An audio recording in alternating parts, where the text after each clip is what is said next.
What's up, y'all? It's Joe and Daniel here again with the Heli guys, and we're back today on the pool table because this helicopter is way too big for our chintzy little workbench.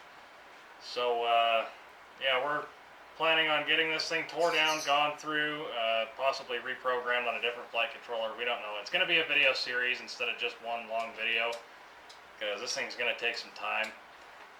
But, Totally new to us.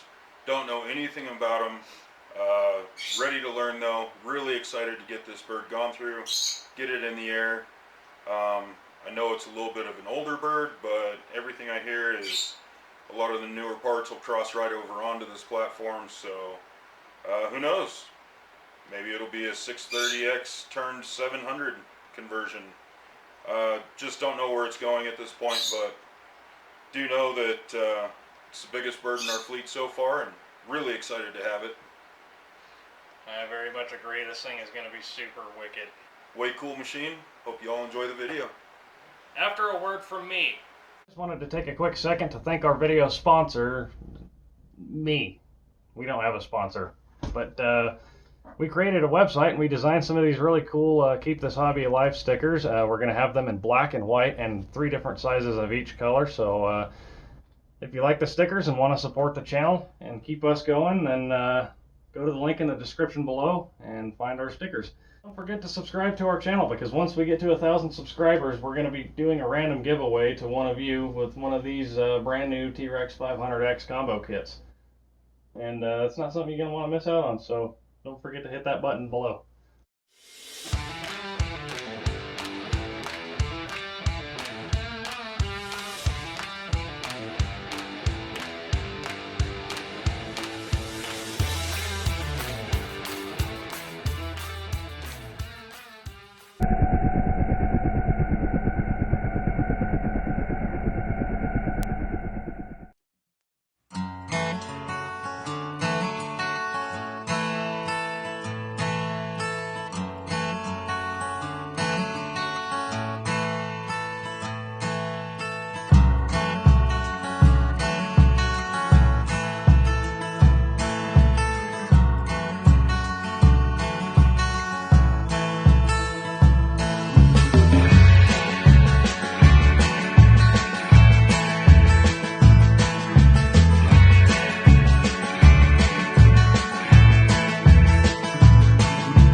So that concludes the teardown of the Saab. Found a few issues that we're going to address when we go back together with this. Mainly, our linkage length was way out of spec.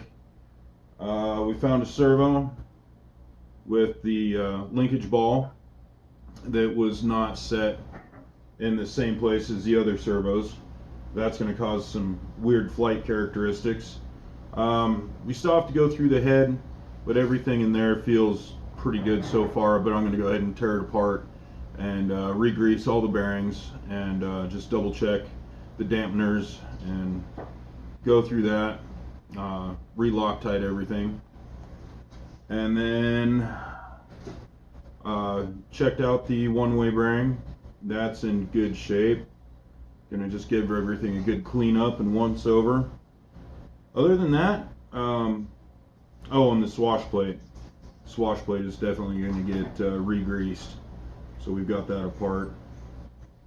Did find that somebody had used a bit of JB Weld to hold the belt tensioning spring in place, and the spring was no longer actually sitting vertically in the allotted hole for it, so gonna have to address that as well. Did find a bunch of buildup and crud on the pulley for the tensioner, so gonna get all that cleaned up and gone through. But other than that, it was really exciting to tear this bird apart. I really like the build quality and the engineering that went into it. It's definitely been an enjoyable experience. So until next time, Heli Guys here. Don't forget to buy stickers and like, comment, subscribe, and let's keep this hobby alive.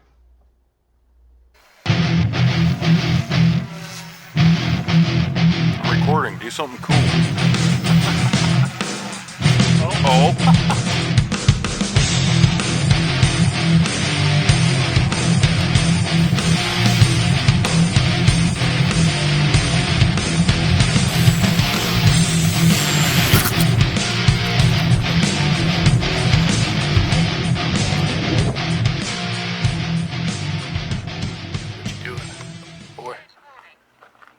Selecting model.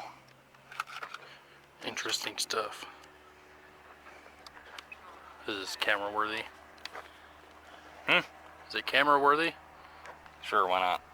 Will my footage make it into your YouTube video?